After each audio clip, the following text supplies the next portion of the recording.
The train lurched to a halt in Weaverville, California, and Helena Edwards pressed her gloved hand against the dusty window, wondering if she had made the worst mistake of her life.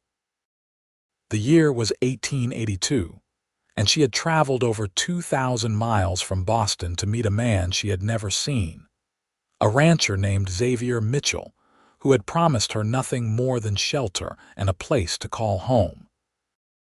Helena's circumstances had left her with few choices after her father's death.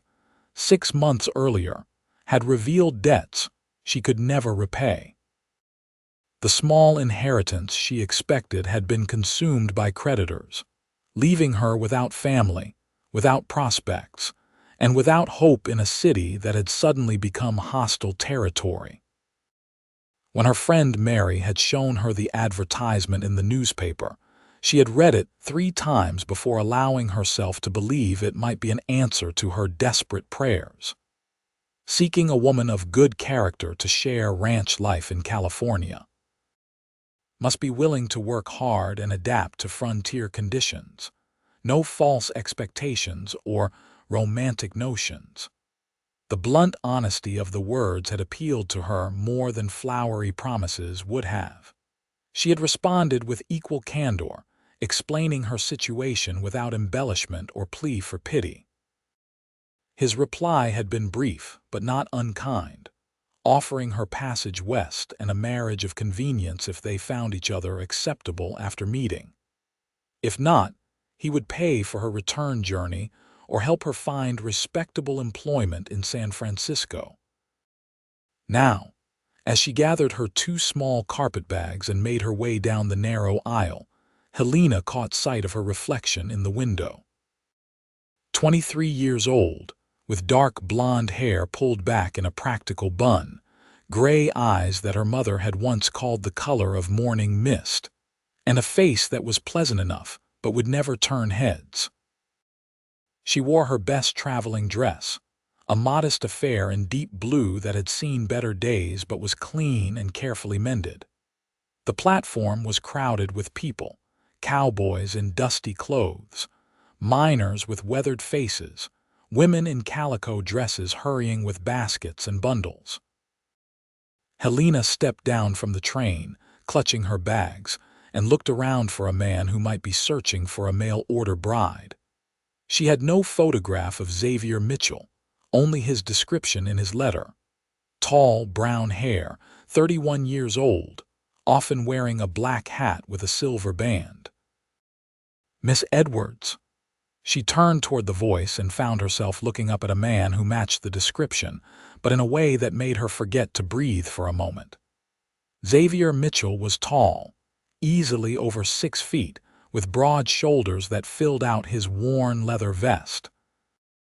His brown hair was indeed topped by a black hat with a distinctive silver band, and his face was tanned from years under the California sun. But it was his eyes that caught her attention, a deep amber color that regarded her with a mixture of curiosity and what might have been concern. "Yes, I am Helena Edwards," she managed, setting down her bags to offer her hand. He removed his hat and shook her hand gently as if afraid he might crush it. "Xavier Mitchell, you had a good journey, I hope, long but without incident." She gestured toward her bags. "This is all I brought." "I hope I have not kept you waiting. Just arrived myself." He picked up both bags as if they weighed nothing. "The wagon is this way. We have about an hour's ride to the ranch." Helena followed him through the crowded platform, acutely aware of the curious glances from other townspeople. Xavier led her to a sturdy wagon hitched to 2 draft horses, and before she could figure out how to climb up in her long skirts, he had set down the bags and turned to her. "May I?" he asked, and at her nod he placed his hands on her waist and lifted her onto the seat as easily as if she were a child. He climbed up beside her, gathered the reins, and guided the horses out of town. For the first few minutes, they rode in silence. Helena watched the landscape change from the dusty streets of Weaverville to rolling hills dotted with oak trees and cattle. The afternoon sun was warm but not oppressive, and the air smelled of grass and earth. It was so different from Boston that she felt as if she had traveled to another world entirely. "I should tell you about the ranch," Xavier finally said, his voice low and measured. "It is not fancy. The house has 3 bedrooms, a kitchen, and a sitting room. I have 2 men who work for me, brothers named Tom and Jack Riley. They have their own cabin on the property. We raise cattle mostly, some horses. The work is hard, the winters can be difficult, and we are 5 miles from town." "I am not afraid of hard work," Helena said. "I kept house for my father for years. I can cook, clean, sew, and tend a garden. I am also good with figures if you need help with accounts." He glanced at her with surprise. "You can read and write well, then." "I attended a ladies' academy until I was 17. My father believed in education for women, even if society did not always agree. "I went to school until I was 14, Xavier said. "Then my father died and I had to work. I can read well enough, but my writing is rough. As for accounts, I could use the help. Numbers and I have never been friends." Helena felt some of the tension in her shoulders ease. "Then perhaps I can be useful after all. I am sure you will be." He was quiet for a moment, then added, "I want to be honest with you, Miss Edwards. I am not looking for a love match. I need a partner to help run the ranch, someone to share the responsibilities. I will respect you and provide for you, but I cannot promise you more than that." The words should have disappointed her, but instead Helena felt a strange relief. "That is fair, Mr. Mitchell. I came here seeking security and a purpose, not romance. I think we can build something practical and good together. Call me Xavier. If we are going to be married, we should use our given names." "Then you must call me Helena," he nodded, and they continued the journey. Xavier pointed out landmarks along the way. A creek where he sometimes fished, a stand of trees where wild turkeys roosted, the boundary line of his property marked by a fence he had built himself. Helena listened and asked questions, trying to memorize everything. This would be her home now, and she wanted to know it intimately.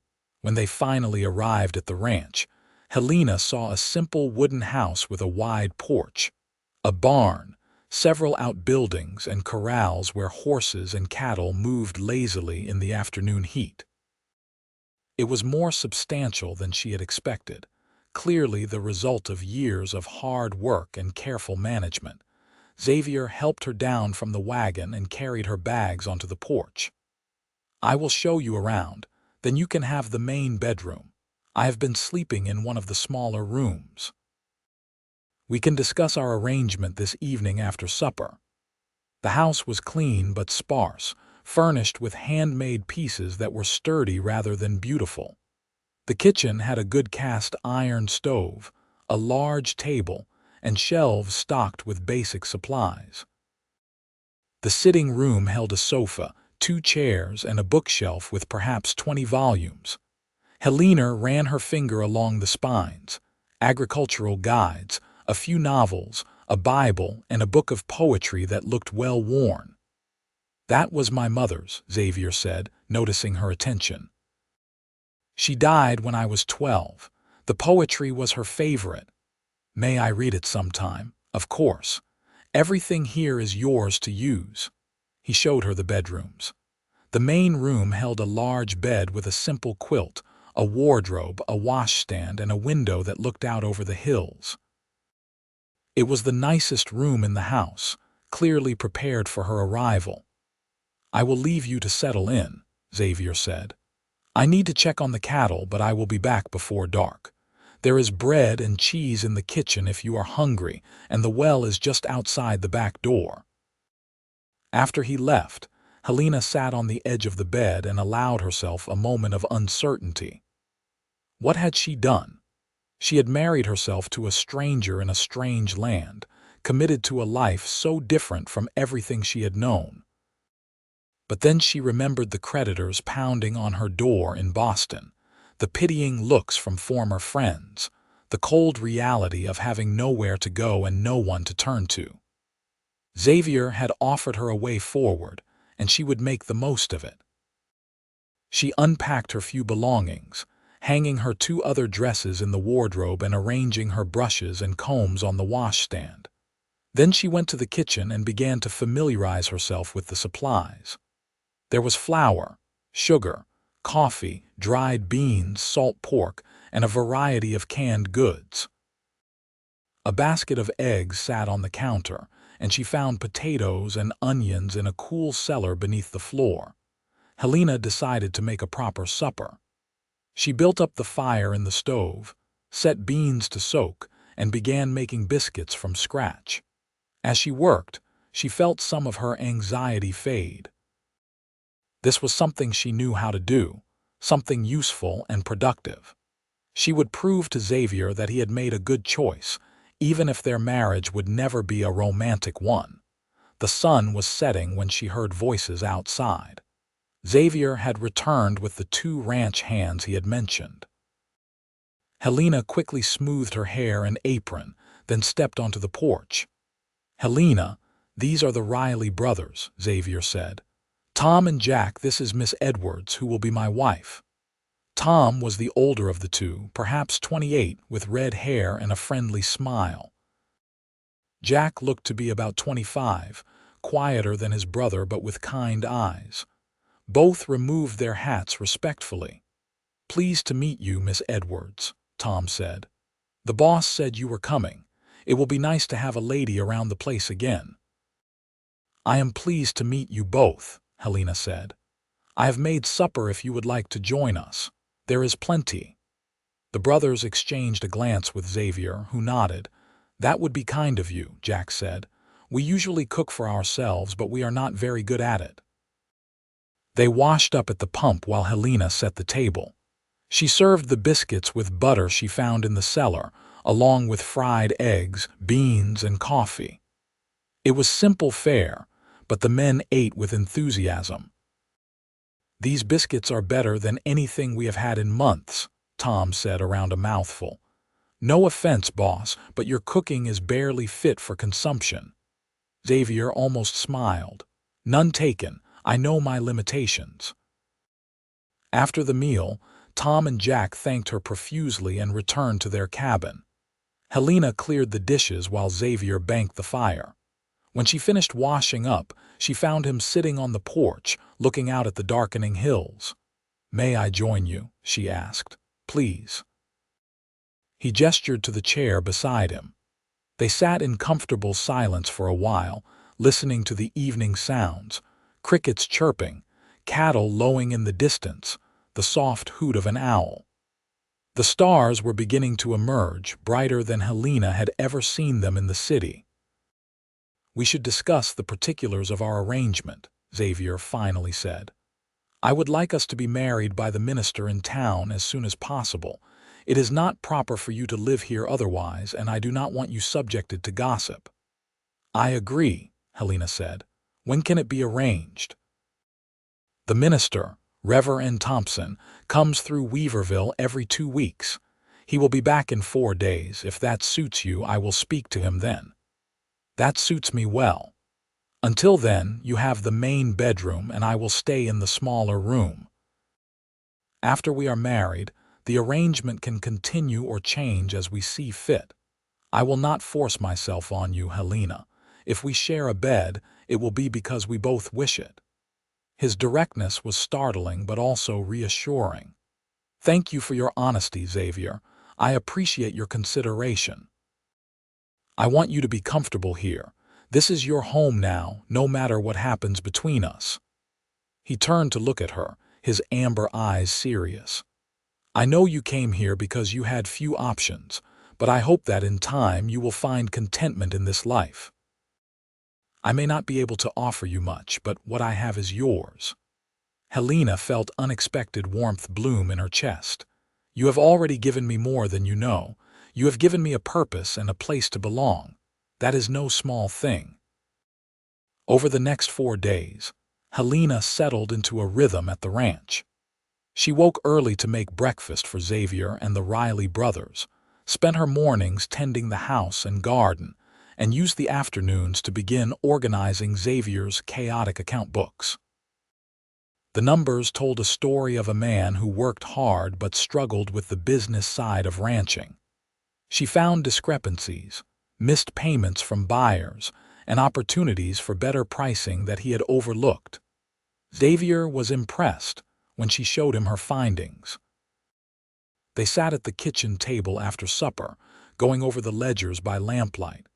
"You have found more money here than I knew I had," he said, shaking his head. "How did I miss all this?" "You were focused on the physical work," Helena said gently. "Running a ranch takes all your time and energy. But someone needs to watch the numbers too. Between the two of us, we can manage both.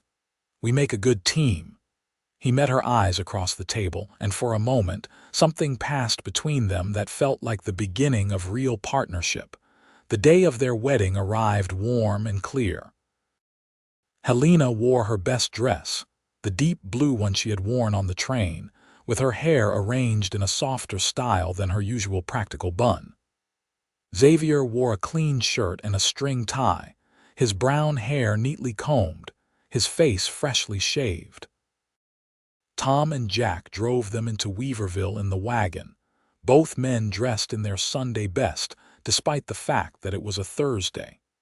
Reverend Thompson was a gray-haired man with a gentle manner.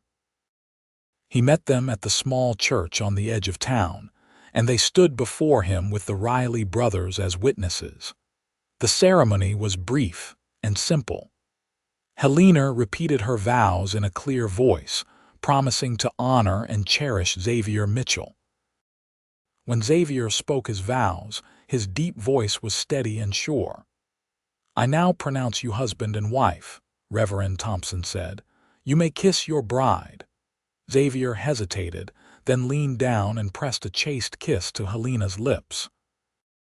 It was brief and respectful, but Helena felt a flutter in her stomach that surprised her. They signed the register, and Tom and Jack added their names as witnesses.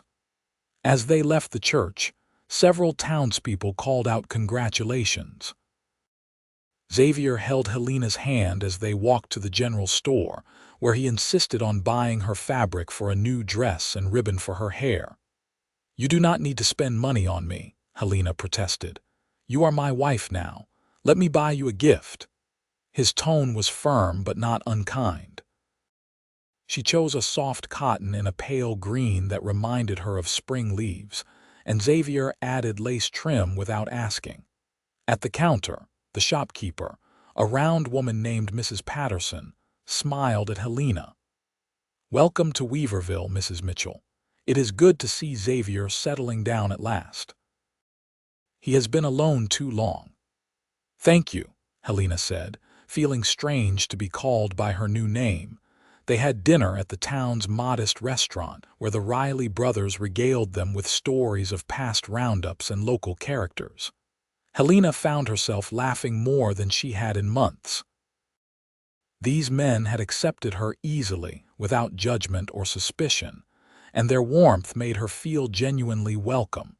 On the ride back to the ranch, Xavier sat close beside her, their shoulders touching with the motion of the wagon. Helena was acutely aware of his presence, the warmth of his body, the scent of soap and leather that clung to him. "Are you tired?" he asked quietly while Tom and Jack sang a bawdy song in the front of the wagon. "A little, but happy." She met his eyes. "Thank you for today, for everything." "It is I who should thank you.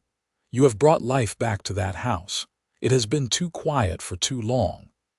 When they arrived home, Tom and Jack discreetly headed to their cabin, calling out good nights. Xavier helped Helena down from the wagon and carried her packages into the house. Inside, they stood awkwardly in the sitting room, both suddenly aware that they were now married, that the boundaries had shifted. "I am going to check the barn," Xavier said finally. "Make sure everything is secure for the night. You go on to bed if you are tired." Helena nodded, relieved and disappointed at once. She prepared for bed in the main bedroom, changing into her simple nightgown and brushing out her hair. She heard Xavier come back inside, heard him moving around in the kitchen, then heard the door to the smaller bedroom close. She lay in the darkness, staring at the ceiling, wondering what she was feeling. Xavier was a good man, honorable and kind. He had kept every promise he made to her. But she found herself wishing he had not been quite so respectful, that he had at least sat with her a while longer, that he had kissed her again like he had in the church. Helena pushed the thoughts away. They had agreed to a practical arrangement, and it would be foolish to want more. She had security, purpose, and a comfortable home. That was more than she had dared to hope for when she left Boston. She should be grateful and content with what she had. The weeks passed, and spring turned toward summer. Helena threw herself into her work, transforming the ranch house into a real home. She made curtains from flour sacks dyed in pretty colors, planted flowers along the porch, and coaxed the vegetable garden into abundance. She baked bread twice a week, filling the house with warmth and the smell of yeast. She organized Xavier's papers and took over all the bookkeeping, negotiating better prices with buyers and finding ways to save money on supplies. Xavier noticed every improvement, often commenting on how different the house felt. "It is like my mother is here again," he said one evening, touching the embroidered cushion Helena had made for his chair. "She always made things beautiful, even when we had little." "Tell me about her," Helena said, setting aside her sewing. They sat on the porch as the sun set, and Xavier spoke of his childhood. His parents had come to California during the gold rush, not to mine but to provide services to miners. His father had been a blacksmith, his mother a seamstress. They had saved enough to buy land and start the ranch when Xavier was 8. His mother had died of fever 4 years later, and his father had followed her within the year, leaving Xavier to run the ranch at just 14 with the help of a few hired men. "I made many mistakes," Xavier admitted. "Lost money, lost cattle, nearly lost the whole ranch twice, but I learned from every failure. Tom and Jack have been with me for 5 years now. They are more like brothers than hired hands. You have built something remarkable here," Helena said. "You should be proud." "I am beginning to be." He looked at her in the fading light. "Especially now." Their eyes held for a moment, and Helena felt that flutter in her stomach again. Xavier reached out as if to touch her hand, then seemed to think better of it and stood abruptly. "I should check on the horses," he said, and strode off toward the barn. Helena watched him go, frustration building in her chest. There were moments like this, fleeting instances when she felt a connection between them, when she thought he might feel something beyond practical partnership. But he always pulled away, maintaining the respectful distance they had agreed upon. She told herself it was for the best. She had not come here expecting love, and it would be dangerous to hope for it now. But her heart was beginning to ignore her practical mind. One afternoon in early June, a rattlesnake spooked one of the horses while Xavier was working with it in the corral. The horse reared and kicked, catching Xavier in the ribs and sending him sprawling into the dust. Helena, who had been hanging laundry nearby, screamed and ran to the corral. Tom and Jack arrived at the same time, and together they helped Xavier to his feet. "I am fine," he insisted, though his face was pale and he held his left side carefully. "You are hurt," Helena said firmly. "Come into the house." Once inside, she made him sit at the kitchen table and remove his shirt. A massive bruise was already forming across his ribs, angry purple and red. Helena fetched clean water and cloths, her hands shaking. "It does not feel broken," Xavier said, probing the area gently. "Just badly bruised." "You need to rest," Helena said. "No work for at least a few days." "I cannot rest. There is too much to do." "Tom and Jack can manage. I will help where I can. You are no good to anyone if you injure yourself further." He looked as if he might argue, but then winced as he tried to take a deep breath. "Perhaps one day of rest," he conceded. Helena made him lie down on the sofa while she prepared a poultice to reduce swelling. As she worked, carefully applying the mixture to his ribs, she was intensely aware of his bare skin beneath her hands, the warmth of his body, the way he watched her face with an expression she could not quite read. "You are good at this," he said quietly. "I took care of my father when he was ill. I learned a few things about treating injuries." She finished wrapping a bandage around his torso to hold the poultice in place. "There, keep that on overnight." "Thank you, Helena." He caught her hand as she started to pull away. "You take good care of me." "That is what partners do," she said, trying to keep her voice steady. "Is that all we are, partners?" His amber eyes searched hers. Helena's heart began to pound. "What else would we be? I do not know, but sometimes I think there could be more between us if you wanted it." He still held her hand, his thumb moving gently across her knuckles. "I know I promised you a practical arrangement, no expectations of romance, but I find myself wanting things I did not expect to want." "What things?" Helena whispered. "To talk with you every evening, to hear you laugh. To wake up beside you instead of in a lonely room." He sat up carefully, keeping hold of her hand. "To kiss you properly, not just a peck in a church, to be a real husband to you if you would have me." Helena felt tears prick her eyes. "I thought you did not want those things." "You have been so careful to keep your distance." "Because I did not want to pressure you. You came here seeking security, not a husband who would demand affection you might not feel." He lifted her hand to his lips and kissed her fingers gently. "But if there is any chance you might feel something for me, I would like to know it. Xavier." She cupped his face with her free hand, feeling the rasp of stubble against her palm. "I have been falling in love with you since the day we met. I tried not to because I thought you wanted only a business arrangement, but I cannot help how I feel." The smile that spread across his face transformed it entirely, revealing dimples she had never noticed before. "You love me." "I do." She laughed shakily. "I know it is foolish, and we have only known each other a few months. But yes, I love you." He pulled her down to him, mindful of his injured ribs, and kissed her with none of the restraint he had shown before. Helena melted into him, her hands sliding into his hair as she kissed him back with all the longing she had been suppressing for weeks. When they finally broke apart, both breathing hard, Xavier rested his forehead against hers. "I love you too," he said. "I think I have since the day you stepped off that train, looking nervous and brave all at once. I wanted to protect you, to give you everything I had, but I was afraid you would never see me as more than the man who gave you shelter." "How could I not see you?" Helena said, tracing the line of his jaw with her fingertip. "You are kind and honest and hardworking. You treat me as an equal. You have given me not just shelter but a home, not just security but joy. How could I not love you?" They kissed again, slower this time, learning each other.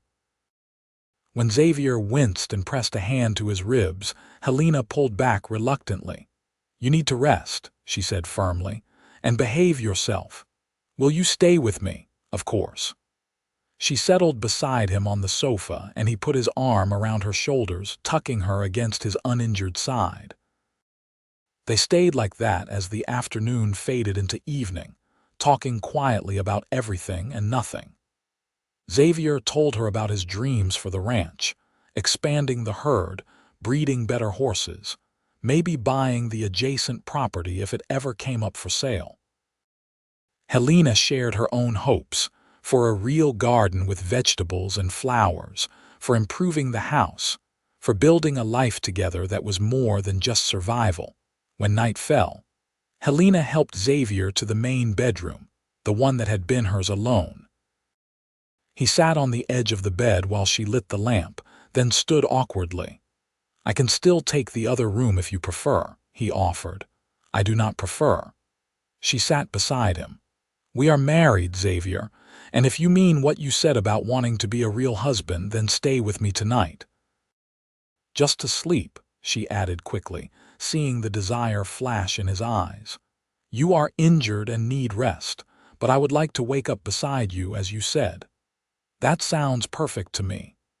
They prepared for bed with a new shyness, aware of each other in ways they had not been before.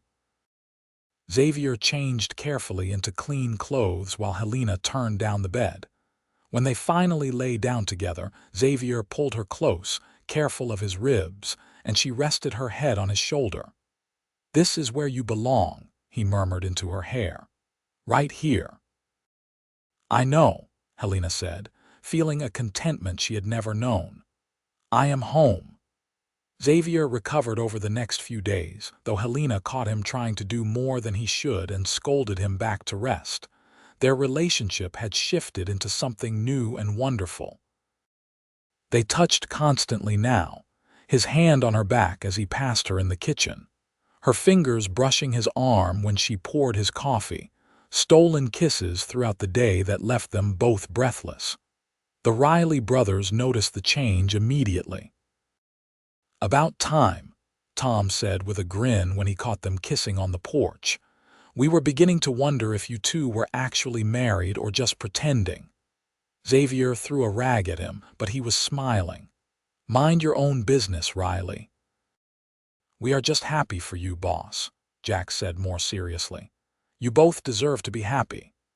A week after Xavier's injury, when his ribs had healed enough that he could move without pain, Helena woke in the night to find him watching her by moonlight streaming through the window.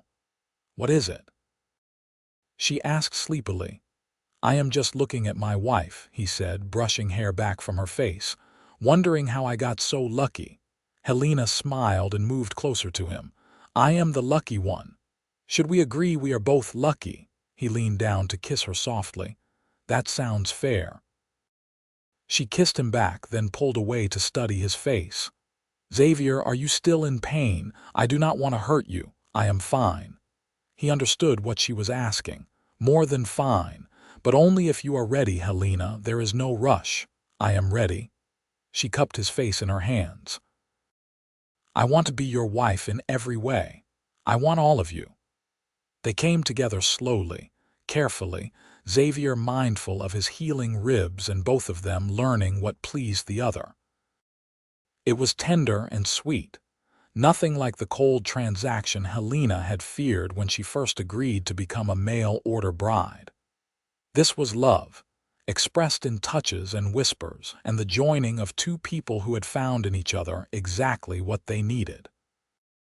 Afterward, they lay tangled together, Helena's head on Xavier's chest, his hand trailing patterns on her bare shoulder.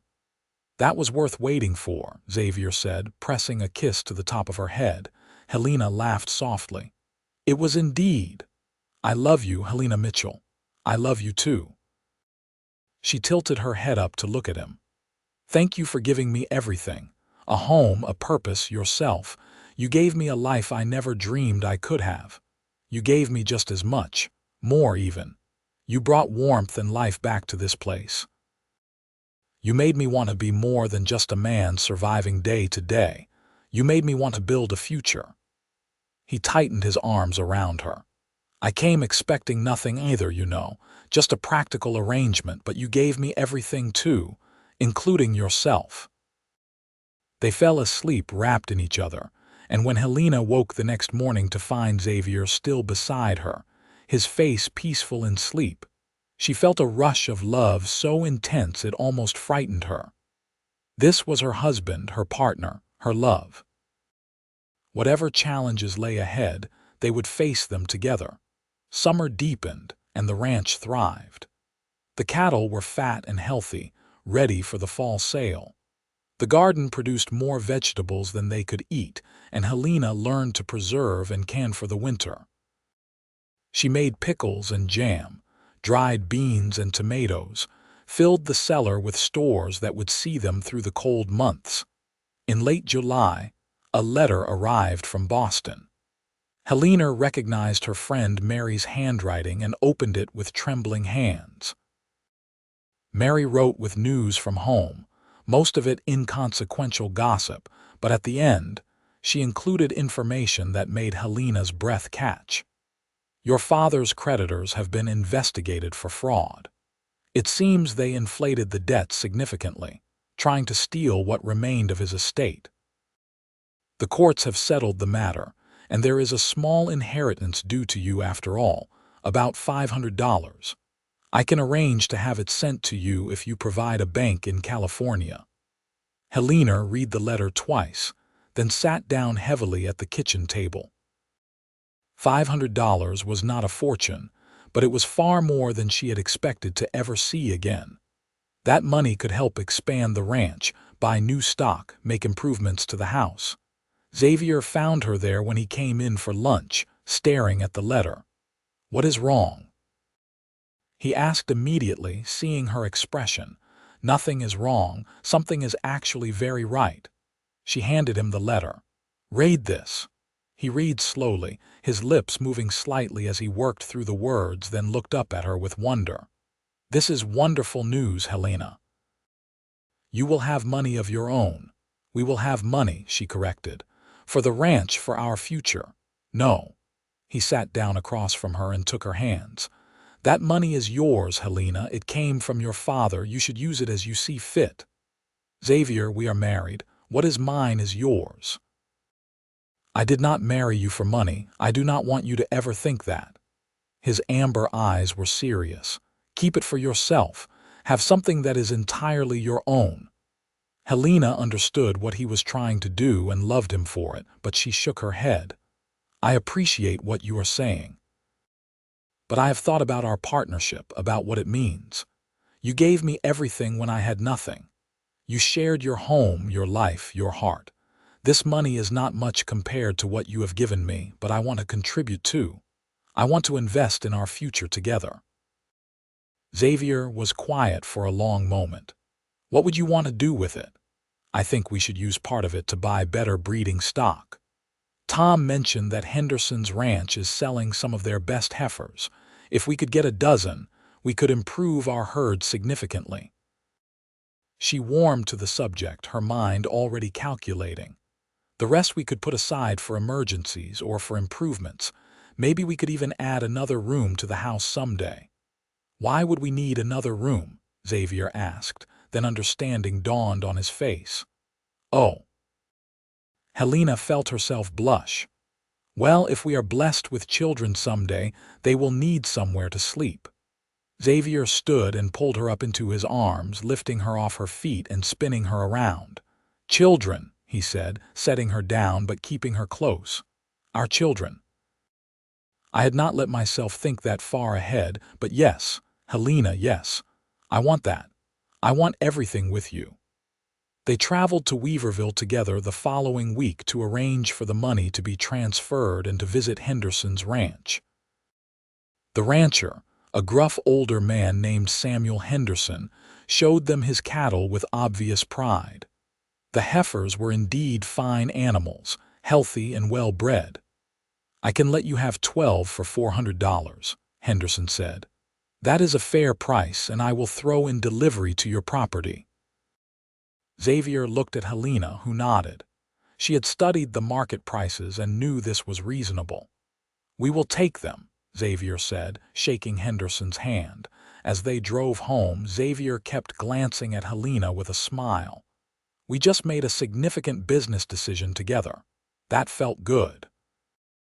"It did," Helena agreed. "We make a good team, remember, the best team." He pulled the wagon to a stop on a hill overlooking the ranch. From here they could see the house, the barn, the corrals, all of it spread out in the golden afternoon light. "Look at what we have, Helena. Look at what we are building together." Helena leaned against his shoulder, surveying their domain. "It is beautiful. I am so happy, Xavier, happier than I ever thought I could be." "So am I." He kissed her temple. "You know, when I placed that advertisement, I was not really expecting anyone to answer. I thought no woman would want this life. But you came, and you made it more than I ever imagined it could be." "I came expecting nothing," Helena said softly, "and you gave me everything." "We gave each other everything," Xavier corrected. "That is how real partnership works." The new cattle arrived in August, and everyone worked together to integrate them into the herd. Helena surprised the men by insisting on helping, riding out with them despite having little experience on horseback. Xavier gave her one of the gentler horses and stayed close beside her, coaching her through the work. "You are a natural," Tom called out as Helena successfully guided a heifer back toward the main group. "I do not know about that," Helena said, but she was grinning. There was something exhilarating about this work, about being outside under the vast sky, about partnering with Xavier in yet another aspect of ranch life. That night, she was so sore she could barely walk. Xavier drew her a bath in the tub they hauled into the kitchen and heated water on the stove. While she soaked, he sat nearby, reading to her from his mother's poetry book. "You have a nice voice," Helena said drowsily. "I could listen to you read forever. Then I will read to you every night if you like." It became their ritual. After supper and evening chores, they would sit together on the porch or by the fire, depending on the weather, and Xavier would read while Helena sewed or worked on accounts. Sometimes they would discuss what he read. Sometimes they would simply enjoy the companionable silence. These quiet hours together became as precious to Helena as the passionate nights. In September, Helena missed her monthly courses. She waited another week, then 2, hoping and afraid to hope. Finally, she told Xavier as they lay in bed one night. "I think I might be with child," she whispered into the darkness. Xavier sat up so quickly he nearly knocked over the lamp on the bedside table. "Truly, I am not certain yet. It is still early, but I think so." She searched his face for his reaction. "How do you feel about that?" He was silent for so long that Helena started to worry, but then she saw tears shining in his eyes. "I feel like the most blessed man who ever lived." He pulled her into his arms. "A child, Helena, our child. You are not worried about the cost or the work or—" "I am terrified," Xavier admitted, "but also so happy I can barely breathe. We will figure it out together like we figure out everything." Dr. Sullivan from Weaverville confirmed the pregnancy in October. Helena was healthy and strong, and he saw no reason she should not carry to term without complications. The baby would come in late April or early May. Xavier immediately became protective, insisting Helena rest more and do less heavy work.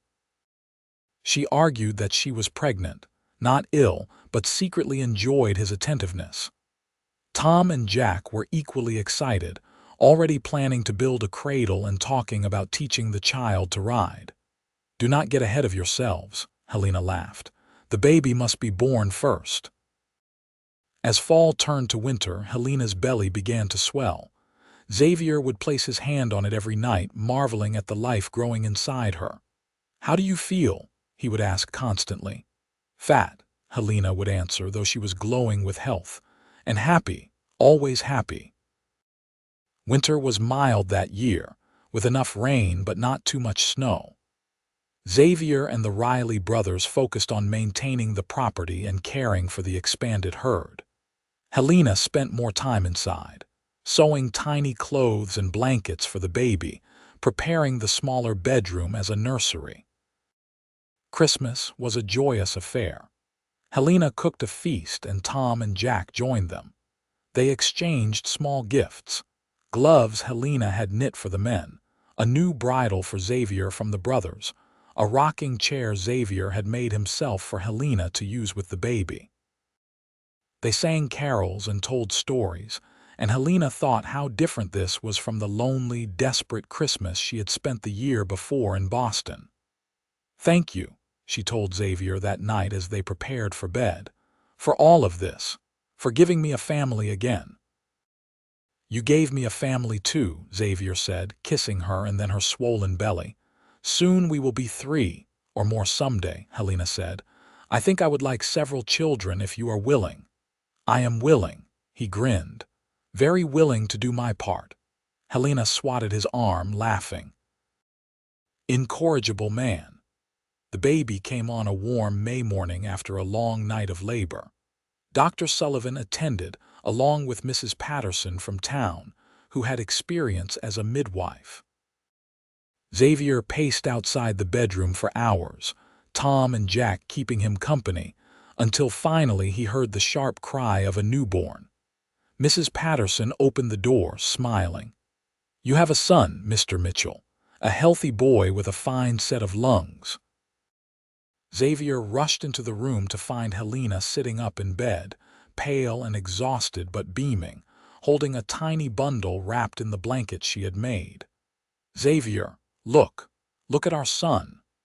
He sat carefully on the edge of the bed and looked down at the baby. The child was red-faced and wrinkled, with a shock of dark hair and his eyes squeezed shut. Xavier had never seen anything more beautiful. He is perfect, Xavier whispered, touching one tiny fist. You are perfect. Thank you, Helena, thank you for this gift. What should we name him? Helena asked. They had discussed names for months but never settled on one. Now, looking at his son, Xavier said, What about Henry? After your father, Helena's eyes filled with tears. You would do that, he gave me you. It seems fitting to honor him. Xavier carefully took the baby from her. Hello, Henry Mitchell. I am your father, and I promise to love you and care for you and teach you everything I know. Little Henry opened his eyes at the sound of Xavier's voice, and Xavier felt his heart expand so much he thought it might burst. This was his family, his wife and son. Everything he had worked for had led to this moment. The months after Henry's birth were exhausting and wonderful. The baby was healthy but demanding, waking often at night to nurse. Xavier would get up with Helena, changing Henry while she prepared to feed him, then rocking the baby back to sleep so Helena could rest. They moved through the days in a fog of sleeplessness, but neither would have changed anything. Tom and Jack were besotted with the baby. They would stop by every evening after work just to see him, making ridiculous faces to get him to smile, arguing over who got to hold him. You are going to spoil him, Helena warned, but she was pleased to see how much they cared. When Henry was 3 months old, Helena was able to return to more of her regular work. She would bring the baby outside with her, laying him on a blanket under a tree while she tended the garden or hung laundry. Xavier would stop whatever he was doing to check on them, unable to stay away for long. I cannot believe he is ours, Xavier said one afternoon, sitting beside Helena and watching Henry grasp at dangling leaves. That we made him. He has your eyes, Helena said, that exact shade of amber, and your determination. Have you seen how he works to reach things? He will not stop until he succeeds. They laughed as Henry finally caught a leaf and promptly tried to eat it. Xavier gently extracted it from the baby's grip, earning an indignant wail. Definitely your determination, Xavier repeated. That summer was prosperous. The cattle Xavier and Helena had invested in produced healthy calves, increasing their herd significantly. Helena's careful management of the accounts meant they finished the year with more profit than Xavier had seen in all his time ranching. They discussed what to do with the extra money. We could add that room to the house, Xavier suggested. Give Henry a proper bedroom as he grows. Or we could save it, Helena said. Build up a reserve so we are never worried about bad years. Or we could do both a little at a time. They compromised, putting half the profit aside and using the rest to begin construction on an addition. Xavier and the Riley brothers did most of the work themselves, with occasional help from neighbors. By fall, the house had a new bedroom and an expanded kitchen with a proper pantry. Helena stood in the new space, holding Henry on her hip, and marveled at how far they had come. 2 years ago, I was desperate and alone in Boston. Now look at this. A beautiful home, a thriving ranch, a husband I love, and a son who is the joy of my life." Xavier came up behind her and wrapped his arms around them both. "2 years ago, I was alone here, just going through the motions of living. Now I have a reason to work, to plan for the future. I have everything that matters." Henry, now almost a year old, grabbed Xavier's nose and laughed, breaking the sentimental moment. They both laughed too, and Xavier swung the boy up onto his shoulders. "Want to see the horses, Henry? Want to see the big horses?" As they walked toward the barn, the three of them together, Helena felt profound gratitude for the chance encounter with a newspaper advertisement that had changed her life. She had come west as a mail-order bride, expecting nothing more than survival. Instead, she had found love, partnership, family, and a home that welcomed her completely. The years flowed by, marked by the rhythms of ranch life and the growth of their family. When Henry was 2, Helena gave birth to twin daughters they named Hope and Hannah. Xavier was beside himself with joy and terror at having 2 babies at once. "How will we manage?" he asked, holding one daughter while Helena nursed the other. "The same way we manage everything else," Helena said calmly. "Together." They did manage, though it was chaotic for a while. Tom and Jack were even more enamored with the twins than they had been with Henry, often coming to the house on their days off just to help. "We are practicing," Tom explained. "Jack is courting that girl who works at the hotel, and I have my eye on the new school teacher. We might have our own children someday." "Good for you," Xavier said, clapping them both on the back. "Everyone deserves to be as happy as Helena and I are." Jack did marry the hotel girl, a sweet-natured woman named Lucy, and they built a small house on the far end of the ranch property. Tom married the schoolteacher, Margaret, and they moved into town, but he continued working at the ranch. The extended family grew, and Sunday dinners became large, noisy affairs with children running everywhere and laughter echoing through the house. When Henry was 5 and the twins were 3, Helena found herself pregnant again.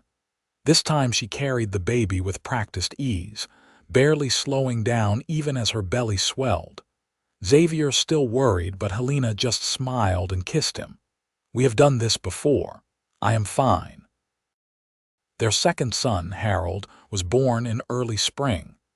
He was a calm baby, easier than his siblings had been, and he fit into the family as if he had always been there. Henry was old enough to be helpful, bringing diapers and entertaining his little sisters while Helena nursed the baby.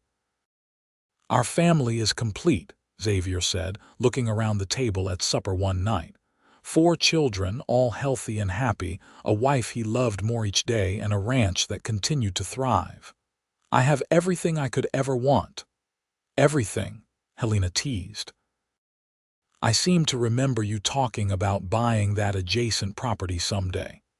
"Well, everything that matters," Xavier amended. "Though if old Peterson ever decides to sell, we might think about it." Peterson did sell 3 years later, and Xavier and Helena bought his land, nearly doubling the size of their ranch. Henry, now 10 years old, was already learning to work alongside his father. The twins, at 8, were in school in town and driving their teacher crazy with their energy. Harold, at 5, followed Xavier everywhere, determined to do whatever his father and older brother did. Helena stood on the porch one evening, watching Xavier and the boys work with the horses in the corral. 20 years had passed since she stepped off that train in Weaverville. Xavier's brown hair was now touched with gray at the temples, and there were lines around his eyes from years of squinting into the sun. But when he looked at her, his amber eyes still held the same warmth and love they had from the beginning. "What are you thinking about?" Xavier asked, climbing the porch steps, The boys had gone to wash up for supper. "How lucky I am," Helena said, moving into his arms. "How grateful." "I am the lucky one," Xavier argued, a familiar refrain. "You came into my life and transformed everything." "We transformed everything," Helena corrected, also familiar. "Together." They stood there as the sun set, wrapped in each other's arms, watching the land they had built turn golden in the fading light. The house was full of life and noise, the barn full of stock, the fields full of cattle. Everything they had dreamed of and worked for had come to pass. "You ever think about that day you arrived?" Xavier asked. "What would have happened if you had decided I was not acceptable and gone to San Francisco instead?" "Never," Helena said firmly. "I knew from the moment I saw you that you were exactly right. Maybe I did not know I would love you yet, but I knew I had made the right choice. Best choice I ever made, too, placing that advertisement." He kissed the top of her head. "Best day of my life when you answered it." As they stood together watching the sunset, their children's voices rising from inside the house, Helena reflected on the journey that had brought her here. She had come west as a mail-order bride, desperate and alone, expecting nothing more than shelter from the storm of her life. Xavier had given her everything: a home, a purpose, partnership, respect, and most precious of all, his love and himself. But she had given him everything too. Together they had built a life richer than either could have imagined alone. They had created a family, expanded a ranch into a thriving business, weathered hardships and celebrated joys, all while growing deeper in love with each passing year. The children called them for supper, breaking their reverie. Xavier took Helena's hand, and they walked into the house together, ready to share another meal, another evening, another day of the life they had built. Their story, which had begun with a simple advertisement and a desperate hope, had become a testament to the power of partnership, trust, and love freely given. Years continued to pass in comfortable rhythms. Henry grew into a fine young man, taking over more of the ranch responsibilities. He married a neighboring rancher's daughter when he was 22, and they built a house on the far corner of the property. The twins, Hope and Hannah, both attended teaching college in Sacramento, then returned to Weaverville to teach at the school. Hope married a banker, and Hannah married a lawyer, both settling in town but visiting the ranch every Sunday. Harold followed in his father's footsteps completely, never wanting to be anywhere but on the ranch, working with cattle and horses. Xavier and Helena aged gracefully together, their love deepening with time. When Xavier's joints began to ache from years of hard work, Helena would rub liniment into them every night. When Helena's eyes grew tired from close work, Xavier would read to her just as he had done throughout their marriage. They moved through their days in perfect synchronization, two people who had become so attuned to each other that they often did not need words. On their 25th wedding anniversary, their children threw them a party at the ranch. The house was full of people, their 4 children and growing number of grandchildren, Tom and Jack with their families, neighbors and friends from town.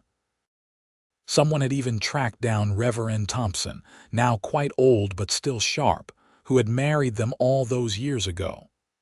"I remember when you two stood before me," the Reverend said, raising a glass in toast. "I thought to myself, here is a practical arrangement, they will make a good partnership." But I was wrong. It was not just practical. It was meant to be. Anyone can see the love between you. Xavier stood and pulled Helena to her feet. "I want to say something," he announced to the assembled crowd. 25 years ago, I was alone and thought I would always be alone. I placed an advertisement for a mail-order bride, hoping for someone to help manage the house and share the work. What I got was so much more. Helena came here expecting nothing but a roof over her head and a purpose. But she gave me everything: her strength, her intelligence, her partnership, and most miraculously, her love. She made this ranch a home. She gave me children and grandchildren. She made my life worth living. I would not be the man I am without her." He turned to Helena, tears in his eyes. "Thank you for answering that advertisement. Thank you for taking a chance on a lonely cowboy who had nothing but land and determination. Thank you for loving me and building this life with me. You are everything to me, Helena Mitchell, and I will love you until I draw my last breath and beyond." Helena was crying openly now. "Xavier Mitchell, you gave me everything too. You saved me when I was lost. You made me your partner when you could have demanded I be merely a servant. You loved me when I did not dare hope for love. You are the best man I have ever known, and I thank God every day for bringing me to you." They kissed while everyone cheered and applauded. Their children and grandchildren gathered around them, this family that had grown from a simple advertisement and a desperate hope. As the party continued into the night, Xavier and Helena slipped away to their porch, their refuge for 25 years. They sat in the chairs they had sat in countless times before, holding hands and watching the stars emerge. "It has been a good life," Xavier said. "The best life," Helena agreed. "If you could go back, would you change anything? Not a single thing." She squeezed his hand. "Would you?" "Never. Everything led to this moment, to this life we have built. I would not change a single second." They sat in companionable silence, surrounded by the sounds of their family inside the house. Looking out over the land, they had worked together for 25 years. The mail-order bride who had expected nothing and the cowboy who had offered a practical arrangement had found something neither had dared to dream of. A love that transformed them both, a partnership that made them stronger together than either could have been alone, and a legacy that would continue through their children and grandchildren. As the night deepened and the stars multiplied overhead, Xavier and Helena remained on their porch, content in the life they had created together. Their story, which had begun with uncertainty and hope, had become a testament to the power of two people committed to building something beautiful together. They had given each other everything, including themselves, and in doing so had created something that would last forever. The moon rose full and bright over the California hills, illuminating the ranch that had been transformed from a lonely outpost into a thriving home. Inside the house, multiple generations celebrated the love that had started it all. And on the porch, two people who had found each other against all odds sat together, grateful for every moment, every challenge, every joy that had brought them to this perfect evening. Their legacy was secure, their love proven through 25 years of laughter and tears, hardship and triumph. Helena had come west as a mail-order bride expecting nothing, and Xavier had been a cowboy with little to offer but honesty and hard work. Together, they had built an empire of love, family, and prosperity that would continue long after they were gone. But for now, in this moment, they simply sat together under the stars, two people who had given each other everything, and found in that exchange the meaning of true happiness. The end.